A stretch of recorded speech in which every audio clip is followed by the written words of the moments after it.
expansion of China's economy to the point where it is now the major trading partner of most countries in the world, and its increasing propensity to do deals with other countries outside of the United States dollar as the medium of exchange poses a vital challenge to the primacy of the US dollar.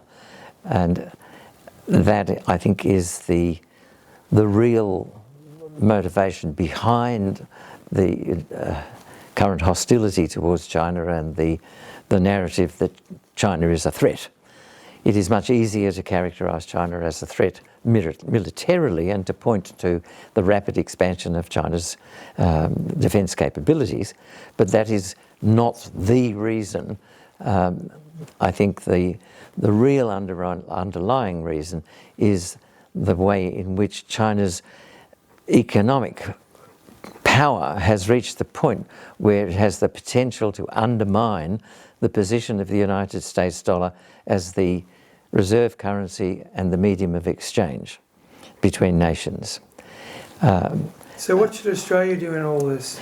And Australia, I think, has a very difficult balancing act, which I think we can see some of that beginning to emerge, particularly with Penny Wong's language about stabilising the relationship with China, and with Albanese dropping any sense of preconditions for talks with Xi Jinping and thereby having a successful meeting with Xi Jinping. I said almost 2 years ago that the first step in resetting Australia's relations with China is to reaffirm Australia's adherence to the One China principle. And that has been done. And that has, I think, opened the door to dialogue.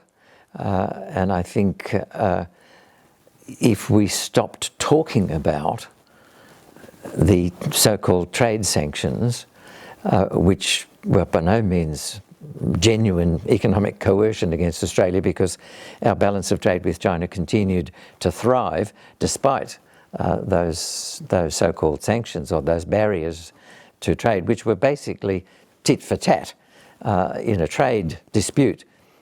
Because Australia, of course, had been taken by China to the WTO on a number of occasions over the barriers that we were placing on Chinese imports into Australia. And the rulings against Australia by the WTO were basically ignored by Australia.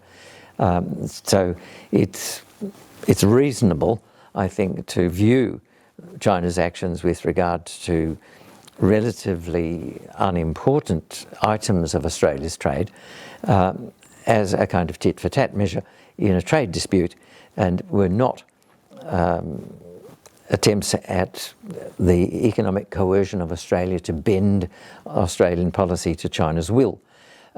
So those would go away if we simply stopped talking about them. Many years ago when I was in Beijing, we had a similar incident in that I got a phone call from the Chinese Foreign Ministry over a question of visas for the crew of an Australian aircraft which was going to fly into Beijing. This is back in 1975. And the aircrew flew in with no visas, delivered what they had to deliver, and they flew out again the same day. There was to be a second flight a week later. And unbeknownst to me, someone else in the embassy sent a note to the Chinese Foreign Ministry in which it explicitly stated that the aircrew coming in the next week would have no visas. And so, of course, I got a phone call from the Chinese Foreign Ministry, my counterpart in the ministry, and said, well, you know, everybody coming into China has to have a visa, so your crew will have to have a visa. Why did you send us a note telling us that they would not have visas? So, you know, this was the first I'd heard of it. And he then said, if you wish us to turn blind eye, do not ask us to look.